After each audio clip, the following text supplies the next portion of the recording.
welcome to Writer to Writer. I'm your host, Kat Filer, also known as KJ Filer. My guest today is Mike Cobb. Mike is a student of history. His body of literary work includes both fiction and nonfiction, short form and long form, as well as articles and blogs. While he's comfortable with a broad range of genres and topics, much of his focus is on historical fiction, Southern literary fiction, crime fiction, and true crime. Rigorous research is foundational to his writing. He gets that honesty, having spent much of his professional career as a scientist. Mike splits his time between Atlanta and Blue Ridge, Georgia. Hi, Mike. How are you doing today? I am great. How are you, Kat? I'm doing great, and I'm so glad you found the time. I have been wanting to interview you, and you were requested. So you've got a couple of fans. Thank you. It's a So, it's a real pleasure and an honor actually to be here. So thank you. thanks. So your most recent book, The Devil You Knew, is a mystery thriller. Three young girls go missing, and the city of Atlanta goes on the hunt for a serial killer. Please set the stage for the readers and tell us about the characters, a little bit about the plot. Okay, so the main characters are a little boy named Billy Tarwater. He's 11 years old. Um, he's a lot like I was actually. I will tell you, unlike Dead Beckoning, The Devil You Knew is um, a lot of the first half of it is a coming of age book. And there's a lot of me and my early experiences growing up in a small neighborhood in Atlanta, incorporated into that book. So Billy is sort of a nerdy kid. Um, he grows up to be a newspaper man, but when he is 11, he's sort of infatuated with a little girl named Cynthia Hudspeth, who is 14. So she's 3 years older than he. She's a bit of a flirt. Um, and she struggles a lot to deal with her overbearing evangelical Southern Baptist mother and a father who is not very present in her life on a day-to-day basis, but seems to come into her life whenever he decides he's going to bear down hard on her about something. The other important characters in the book are a man named Sam Jefferson, who's a black man. He has a Gullah Geechee background. He shines shoes at the local barbershop in the neighborhood where both Billy and Cynthia live, and he plays a very important role in the book. And then there's the Reverend Verlin Kilgallen, who is a fire and brimstone Southern Baptist preacher, you're going to burn in hell kind of guy. He's actually modeled after an insufferable preacher, Southern Baptist preacher that I had to live with, if you will, the first few years of my life. And then the other main character is a guy named Leonard Seymour, who is sort of a blue collar, beer drinking guy, a next door neighbor of the Hudspeths, who has a bit too much of let's say, a voyeuristic eye for young Cynthia. And so those are the main characters. And yes, three girls go missing. And one of the girls who goes missing is Cynthia Hudspeth, whom Billy is infatuated with, even though she really doesn't want to have a lot to do with him because she's 3 years older than he. And fast forward to 1980, Billy Tarwater is now a newspaper man with the Atlanta Constitution, and he sets out to avenge what happened to these girls, free an innocent man from prison, Wow. and set out to find the true perpetrator of the crimes that were committed. So that's the book. I maybe told you a little more than you wanted to know, but that's what it is. And that's No, because either somebody has read your book and wants to hear about it and also wants to meet you and haven't found you at a book signing yet, right. or there are people here looking for new authors, new books. That is primarily what we do here, is Sure. let people, and I have been getting mail from people I don't even know. I'm not even sure how they're finding my author email. But they're finding it, and then they send me something and say, "Oh, I really enjoyed your interview with so and so. Could you have this person? He writes the same thing," or that person. So that's where this is coming from. I had this whole idea about what I was going to do when I started this. It came out of my background for publicity from before. I used to work for a writers conference in Jacksonville, Florida, decades ago, and I did publicity to authors. I just didn't like charging my friends. They all became my friends, so I Sure. quit. Yeah. But anyway, so some of these readers are people that I know. That is great. I got that. But now all of a sudden I'm hearing from strangers asking me about authors I haven't heard of yet, or if I have not talked to them before.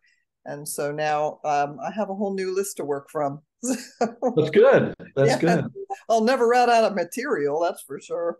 Yeah. But anyway, I'm really enjoying it. So, what inspired this particular story? So, as I sort of alluded to a minute ago, much of the inspiration comes from my own childhood. I There were some girls who went missing during that time that I was growing up, and I'm roughly the same age that Billy is.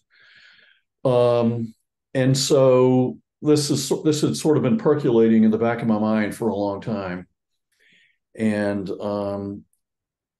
it just all sort of started coming together.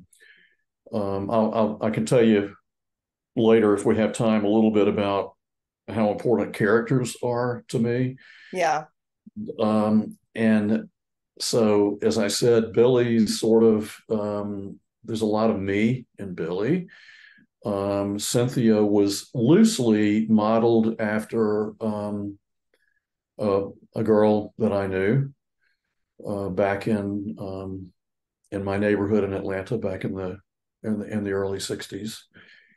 Um, and yeah, so that story of the girls that went missing, I mean, this is a fictionalized account, but there's a lot of stuff in there that inspired me. I will tell you as well that two other things inspired me. Um, and both of these things play a role in the book. I don't want to go into too much detail because I may give something away, but and no spoilers. no, no. Some of Flannery O'Connor's work Okay. was also an inspiration. I'll just leave it at that. And also the Atlanta child murders, which occurred in late '70s, early '80s, Yeah. which in that instance were black mainly boys, but not exclusively children, are woven into the second half of the book as a mirror, if you will, to what happened to the girls in 1963. Okay. So those missing children, the children that went missing in 1980, also were an inspiration for writing the book. Okay. Um, and I will just, if I could digress just for a minute, so I love historical fiction, but I also love weaving into the books that I write a lot of really interesting twists and turns and red herrings and and a sort of a cliffhanger within a cliffhanger within a cliffhanger at the very end. That's the best So kind. yeah, yeah, I love doing it, and those are the kinds of exciting books that I like to read. Yeah, So I started reading crime fiction because a friend of mine and did a review swap with me, and it was really the first crime fiction I had ever read. And I thought, why have I never read this before? yeah, I'm a big fan of true crime television. I don't know why it never occurred to me to read the books. So yeah, yeah, but I True am. crime TV is great. Yeah, Yeah, my husband, um, because of him, because it's one of his favorite. We have now watched every episode ever taped of Forensic Files. oh, that's great. Yeah, but they really are Great. interesting. And at first, when he started watching it, I said, "Why do you want to watch this? We want to know about these things." And he said, "I want to know how they got caught." I just think it's Oh really yeah. cool. Yeah. So yeah, he's all about the science. So Dead Do Beckoning, you like Eric Larson? not familiar with that one.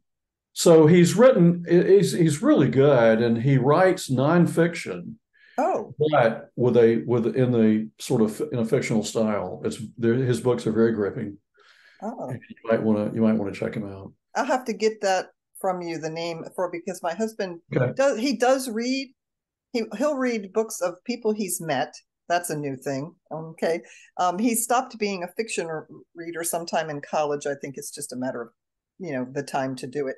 sure, But the other thing is he has started reading again and he does like true crime. And that's good, nice because sometimes we're someplace we travel a lot and sometimes internet is not available. sure. And a book in the hand is worth a lot because we've already played cards for a long time and we're done with that. So Well, I am a huge. I think this maybe has something to do with my age. I'm a huge fan of actual physical books that I can hold in my me hand. too. Me too. I know Yeah. that's more difficult when you're traveling a lot, but Yeah. I just want to be able to hold that book in my hand when I'm Yeah. reading it. It has always been a thing for me. I'm with you. Although when I'm on the road, I will take my Kindle or I read on my phone. Sure. But I do also have a couple of shelves in my house because I was a publicist. I've got a lot of signed books from some pretty hefty people. I mean, either I didn't get them all, but people who know me, other authors would say, "Oh, here's one by somebody got me an Asimov." I don't. It wasn't signed to me, but it was signed Right. so, things like that. And I have a shelf of books that if my house was on fire, I would grab those first because my everything else is digitized. Okay. But Sure. those you can't replace those. They're Yeah. signed. So that's a big deal to me. Yeah. So Dead Beckoning is also a crime thriller, a fictionalized account of a true story. Can you please tell us about that one? Yes. So Dead Beckoning is actually an account of an unsolved Atlanta murder from 1895. Ooh, So it's obviously from a very different period in history. It is about a prominent merchant in Atlanta who was gunned down on his way to work one morning in downtown. It's rich with period detail and again, as with The Devil You Knew, it has a lot of twists and turns, leading to a sort of a cliffhanging surprise ending. It was actually inspired, by the way, by some research I was doing. I did not set out to write Dead Beckoning. oh, I was doing a lot of research on the an exposition that occurred in Atlanta in 1895 called the Cotton States Exposition. okay. Back in the 1800s, after the Civil War, there were a lot of these.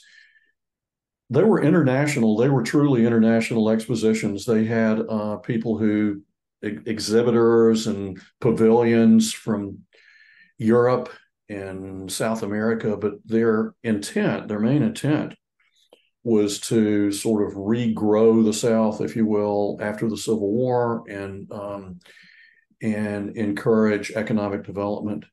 Okay. And so the Cotton States Exposition was one that occurred in Atlanta at Piedmont Park, which is a park. I walk there a lot from where I am right now in Midtown. It's a big park, very close to where I am, that was actually designed by Olmsted, the same guy that designed Central Park Oh in New yeah. York. Okay. And All so, right. anyway, I was doing all of this research to write a book about the Cotton States Exposition. And the Cotton States Exposition does play a really prominent role in Dead Beckoning. But I was spending hours and hours at the a research facility at the Atlanta History Center, going through microfilm, reading newspaper articles about the exposition, about the lead up to the exposition. And I stumbled upon this article about this merchant who had been killed. And I was fascinated by it. And I started going forward to see what happened, you know. And I realized at some point they never found the killer. Oh gosh. And I Okay. just became obsessed with this story. And I realized it had never been really written about except for some short articles and things. And I just got deeper and deeper and deeper into it. and that's what became Dead Beckoning. Wow. Yeah. Wow. Well, sounds very interesting. Now I haven't gotten that. I did buy your first book and I am reading it. Okay. You popped up on my radar faster than I had expected, so I haven't finished it, but I am reading it. Well, Um, well, if you, as you read it, if you have any questions or anything, certainly reach out. I certainly know where to find you. That's right. So, by the way, are you talking about Frederick Olmsted? Yes. Okay, so I want to give you a heads up. Look for her on Facebook, but Gail Olmsted, I just interviewed her not too long ago. Oh my. Okay. Her husband's family was related to Frederick Olmsted. So she's got Wow. a book out that you might be interested in. It's called A Landscape of a Marriage, and it's about the family and how they lived with him doing all these parks and what he was personally like. Because she said he wasn't necessarily the most, like he didn't just say, oh, this makes financial sense. He said, no, this is beautiful. This is the way it's going to be. So that was interesting. So yeah, might want Yeah, to, I would love to read it. yeah. So anyway, yeah, I'll send you that information. Okay. So yeah, she's really interesting. So would you talk a little about your background, where you grew up, what your career path was when you started writing, and how your career has influenced your writing? Yeah, so I was born and reared in Atlanta, spent my formative years, if you will, in Atlanta, in a neighborhood that is very, very similar to the neighborhood that Billy Tarwater and Cynthia Hudspeth grew up in. Um, I lived in Jacksonville for 3 years, Oh, sixth, seventh, and eighth grade. And then because my father was transferred down there, then we came back to Atlanta. I went to both undergraduate and graduate school in Atlanta. I have a PhD in chemistry, so I was a scientist. I was okay. not a scientist throughout most of my career. I I worked for some big companies for a while, and then I was a consultant and entrepreneur. Um, and then we moved back. My wife and I moved back to Atlanta before we had children. Um, my training as a scientist had, and this may seem strange because I don't write about science, but my training as a scientist has had a lot of impact on the way I go about writing because I'm writing historical fiction, research is absolutely critical to my writing. And I'll be honest with you, I love doing the research as much as I love the writing. Yeah. And I am just rabid about not wanting to be called out on anything in any of my books. So I want to make sure because I'm writing historical fiction, I want to make sure I get it right. Yeah. Well, that's a good And mark of a good writer, and it gives you the opportunity to speak to some really interesting people. And yes, yeah, it sure does. And the other thing I don't think you can be a good scientist without having an insatiable curiosity. I think you're right. Yeah. And so that also has had a big influence on the way I write. So that was my professional career. I don't do it anymore, but I loved it when I did it. And as I said, it did influence what I do today. I've been writing though since I was a little kid and writing fiction since I was a kid, but I never really, until I retired, I really I didn't take the time. I mean, we use this term, we don't have the time, but time's not a fungible commodity, right? It's We true. all have the same amount of time. It's just that I didn't choose to spend the time writing the way I do now. Yeah. And I sometimes think that it matters what you do. So an awful lot of people I know got started later, and it wasn't really a matter of time. It was a matter of perspective, and it was a matter of experience. Sure. Because sometimes your life becomes interesting in ways that you start thinking about the what ifs, and then Right. if you have that mentality that you're a writer, you want to explore that and write it down. It's a possibility of writing another world too. I've always liked Sure. reading because I get to live a different life than my own. I get to go to places I'll never get to visit. So yeah, and know people that I don't know. So that's what I like about that. So And that's yeah. why I think reading is so much richer than, let's say, watching something on TV. Although I like movies on TV and shows and things like that, but reading, I mean, you really can use your imagination a lot more, right? Yeah. I often, when they turn a book that I really loved into a television or a movie, television series or a movie, they didn't see what I saw. Right. And sometimes that's, and we'll talk about that again in a minute, but one of the reasons that happens is because of whatever resources are available to them at the time. There was a particular book I was really waiting to come out. I knew that Orson Scott Card had sold the rights to Ender's Game. And Uh-huh. I waited and I waited and I finally gave up. I didn't think it would ever happen. And the reason that it didn't come out was because they didn't have the technology to do that yet on the screen. Oh, So, interesting. yeah. So when it finally did come out, I was a little bit afraid to see it, but I thought, okay. And they did a pretty good job, but the ender that they picked was not the right ender. I was not happy with that. So, Did you write them and tell them that? no, I'm not sure they care what I think, but yeah, I Oh, was right. very surprised about that. Yeah. So, yeah. Um, so, oh, I just lost my window.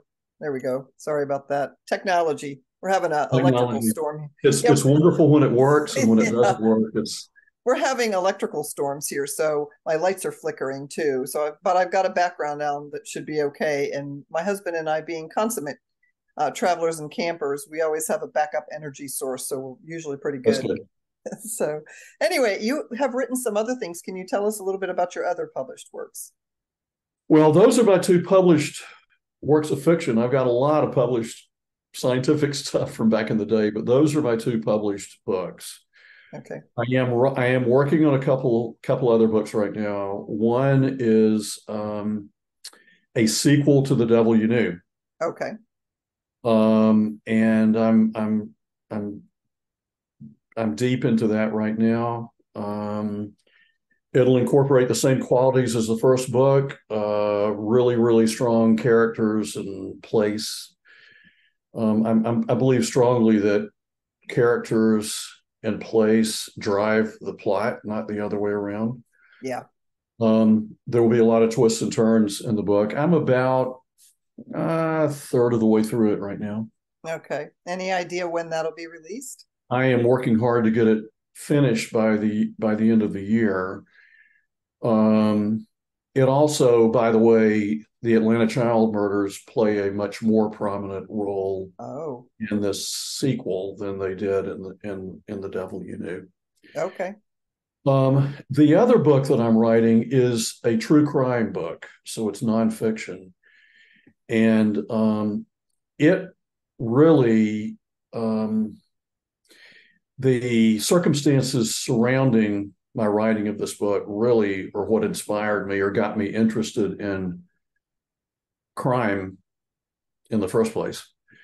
It is a true crime account of an execution style murder that occurred in Atlanta in 1970. Okay. It's a cold case. A young woman was killed execution style. They found her body in a construction site. Again, not very far from where I'm sitting right now. Well, I knew her. I knew her well. She was 6 years older than I. I knew her in addition to a lot of the key players, some of whom are still alive and some of whom are not. And in that work, I'm working very closely with a private investigator. We have been collaborating with the Atlanta Police, the Georgia Bureau of Investigation, the State Crime Lab, the Fulton County DA's office, and I can't get into a lot of the detail at this yeah. point. It's Yeah. her death had a huge impact on me. I Yeah. was 17 at the time, and there is little doubt in my mind that the feelings that I've carried with me these 53 years have certainly influenced the genre that I have decided to write in. Yeah. I can imagine that. Yeah, I so those are the two things I'm working on right now. yeah.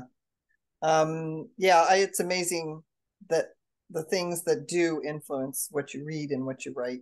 So yeah, I can understand that totally. So as a reader, what do you like to write to read? Well, I love historical fiction, and I read a lot of historical fiction, not only crime related, but just historical fiction in general. I'm reading a book by Amor Towles right now that I'm just really loving called The Lincoln Highway. Okay. I don't know whether you're familiar with it.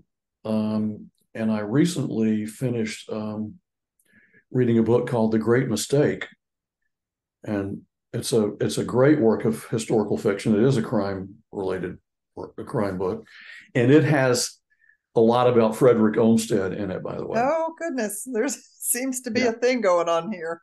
yeah, that's right.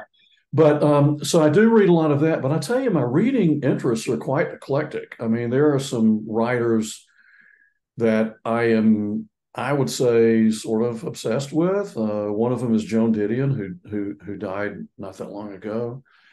I'm a big Nabokov fan. I'm also a big Virginia Woolf fan. So, I mean, my reading interests from a genre standpoint are pretty eclectic.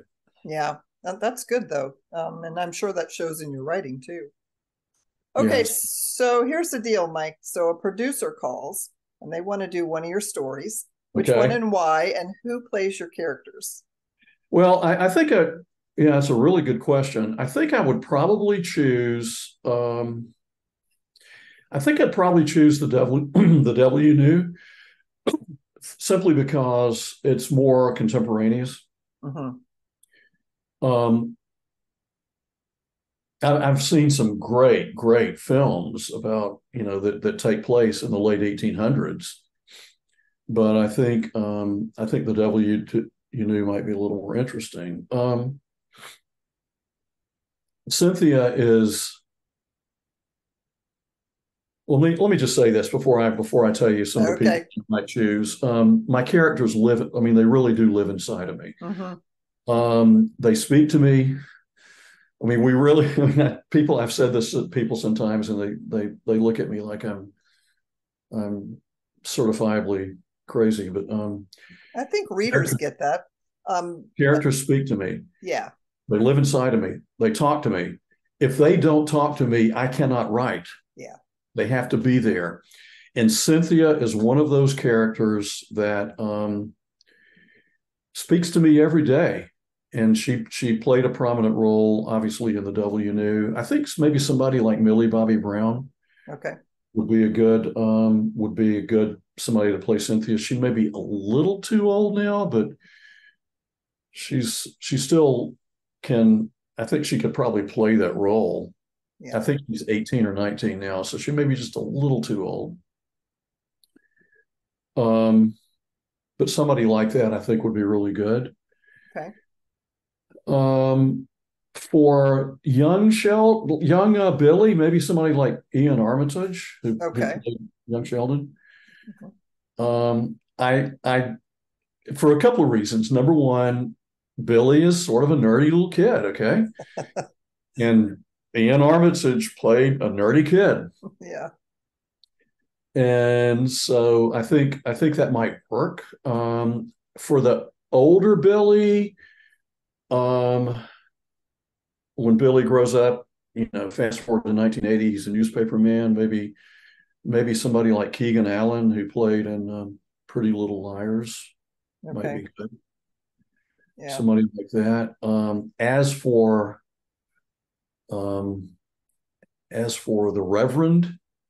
Oh, the Reverend Verlin Kilgallen, okay, um, I tell you somebody that would be great. But I mean, again, and I'm being really presumptuous here. This is like in an ideal world, right? somebody like Billy Bob Thornton, maybe, Oh gosh, yeah. Oh, okay. or Yeah. Robert Duvall. Oh well, yeah, okay. You Yeah. remember the movie where Robert Duvall played the preacher, Yeah, I the do. apostle, the apostle? Yeah. Yeah, Yeah. Yeah. somebody like Robert Duvall. Sam Jefferson, who is just an absolutely wonderful character, the black man. Maybe somebody like Cuba Gooding Jr. Okay.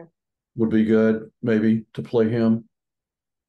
Um, and then Leonard Seymour. Leonard Seymour is sort of a,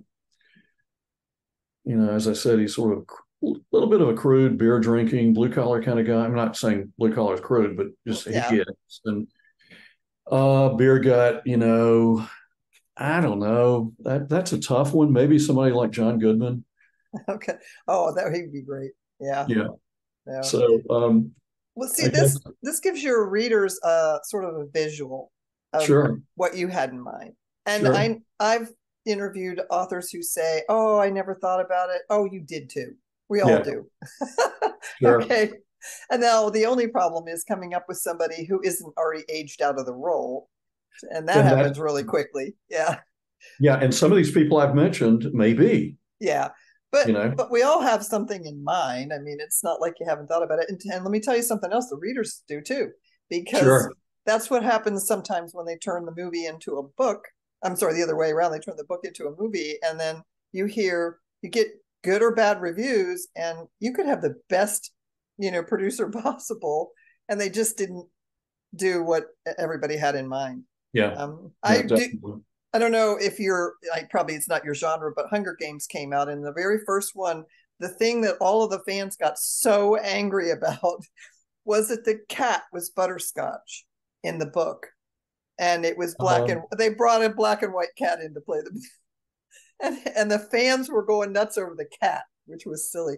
But then later they brought in a butterscotch cat, so that was hilarious. well, a really good example of something like that, I believe, is Breakfast at Tiffany's. Oh, I'm also a big Truman Capote fan.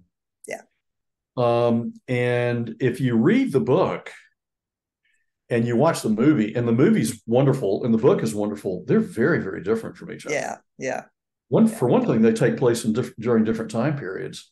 yeah. And he did not want her to be cast as Holly Golightly, Okay, all right. Audrey Hepburn. He did not want her at all. Wow. And it's really interesting. I think he struggled a lot with that film. Well, I think that happens. I've talked to a number of authors whose books have been turned into film. And one of them, I met and spent some time with Alan Dean Foster, and he wrote Alien. Uh-huh. Remember the series of the movies? And Yeah, asked him how close it was to the book. And he said, "Oh, no, no, no. When you sell the book, just pretend like it died and went away right, because right. whatever they do with it is none of your business anymore." So, Yeah, but I've also heard from people whose books have been turned into television productions or movies who are pretty happy with that. It just depends on, luck of the draw. sure. Yeah. Sure. So, how about when you are writing, do you have a time and place or just sort of organic about that? I mean, how does that work? Yeah, so I've actually changed, and I'm not sure exactly why, but I'm a morning person. Okay. I'm also probably an espresso drinker to a fault. Yeah. So I need to mainline that right off the bat in the morning. yeah, me too. So I get up really early. For a long, long time, my writing, I was regimented. I would write early in the morning. And I still have two places where I write. I have a room that I write in Midtown, which I'm sitting in right now, and I can overlook this wonderful, wonderful courtyard surrounded by 99-year-old buildings. Oh, that's nice. And then in Blue Ridge, I have a library that I write in where I can look out over Lake Blue Ridge. Okay. Um, so I still have places where I write, but I no longer. I would say over the past year, I have my writing. The times that I write have become less regimented. I write when I'm inspired, and if I'm inspired early in the morning, I write early in the morning. If I'm inspired in the middle of the day, I write in the middle of the day. If I'm inspired at night, I write at night. I mean, I have the luxury of doing that since I'm retired. Yeah. When I'm not actually writing, I'm spending time researching Yeah. what I'm going to write. Yeah. Yeah. Um, but I just find that at this juncture in my writing journey, um, I think my writing is better if I just let it come to me Mm-hmm. Yeah. rather than saying I'm going to write, from 6 to 9 every morning or whatever, or 6 to 8 or whatever. I'm better if I let it come to me. Do you know where it's going to end? Well, they're true crime, so you have some idea, but do your characters take left turns every now and then? They most certainly do. And certainly with true crime, I mean, it is that true crime book is storyboarded Yeah. pretty much. The But the works of fiction, I mean, I have a skeletal framework, if you will. Yeah. But again, I believe strongly that at least for my writing, Mhm. character and place trump everything. Yeah. And if you nail that, the Mhm. plot will come. Yeah. Yeah. Um, and so, yes, my characters take me on a journey that may not end up quite where I thought it would. Yeah. No, that's really something. The other thing too is I don't know how you feel, but an awful lot of authors feel compelled to keep writing. The reason that we end up with trilogies is not just from a business point of view. It's usually a good business model, but the other reason is because the people that you got to know when you're a reader are in that book, and the only way for you to visit with them is to go back to that book. So if the author is kind enough to provide you with more world, we all appreciate that. Yes, yes. Well, and that's why I'm writing the sequel to The Devil You Knew, because the characters are still with me, Yeah. the ones that survived. Yeah. And so I have to keep working that. I will tell you, just as I don't want to divert too much here, but I also got about halfway through writing a sequel to Dead Beckoning. Mm-hmm. I have a wonderful, wonderful four-person writing group that mean everything to me. And we get together all day, every other Thursday. Um, and so they are well aware of what I'm about to tell you. So I was writing a sequel to Dead Beckoning. I got halfway through it, and they suffered, if you will, halfway through it. And the characters left me. Wow. And I told my writing group, I said, I'm going to set this aside. I'll pick it up sometime and finish it. Yeah. But the characters just stopped Yeah. speaking to me, Yeah. and I Yeah. couldn't keep writing it. Yeah. Yeah. I get that. And readers get that too. Yeah, I've read books where I'm thinking, why are we here? yeah. It's just, okay, there is a story, but it wasn't the one that we started with. We're off on another thing altogether. It didn't need to be part of this world. So Yeah. yeah, it's really important. So I don't know whether I answered your question. Yes. Okay. But is there a question I have not asked that you wish that I had? Oh gosh, that is a very good question that I haven't really given any thought to. I probably should have. I don't. Well, yeah, I think there are a couple of things. Okay. And one relates to point of view, and one relates to a notion that I have as a writer and a reader about what I believe is an implicit contract between writer and reader. Yeah. Okay. First point of view. I am and you're going to maybe think this is a little strange because I said I really love Virginia Woolf. Virginia Woolf was a the quintessential head hopper. Okay. Yes.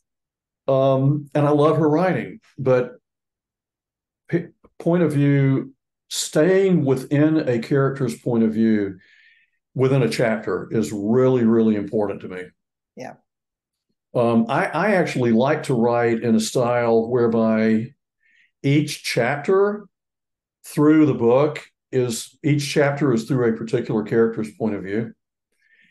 And the reader knows when they come to a chapter whose character that chapter's whose point of view that chapter is going to be, yeah, if you will.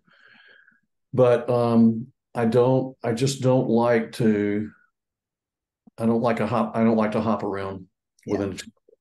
Yeah. And I know a lot of writers do, and they do it well. I don't do it well, and I just don't, you know. Well, and if you don't do it well, it's okay. Rules are meant to be broken. However, yes, if you don't do it well, then you shouldn't do it because you're just going to confuse the reader. right. That to me is the mark of a whether or not you were successful at that. If I am as the reader am lost, then maybe there was a better way to do that. So yeah. Right. Yeah, I agree. Now the relationship between a writer and a reader, I believe that there is sort of an implied contract between a writer and a reader. And I say that, as I said, I say it as a writer and as a reader. And part of that contract is when I pick up a book and read it, I expect to have to do a little work. Okay. I mean, I guess if I were reading like a really, really light, formulaic beach read, perhaps not, you know. But I mean, I'll just say right off the bat, my books aren't light, formulaic beach reads. Okay. And I think particularly with historical fiction or books that are somewhat complicated, I expect as a reader that I'm going to have to do a little work. Yeah. And so my books, to be fully appreciated, I think require that sort of that perspective on the reader's part.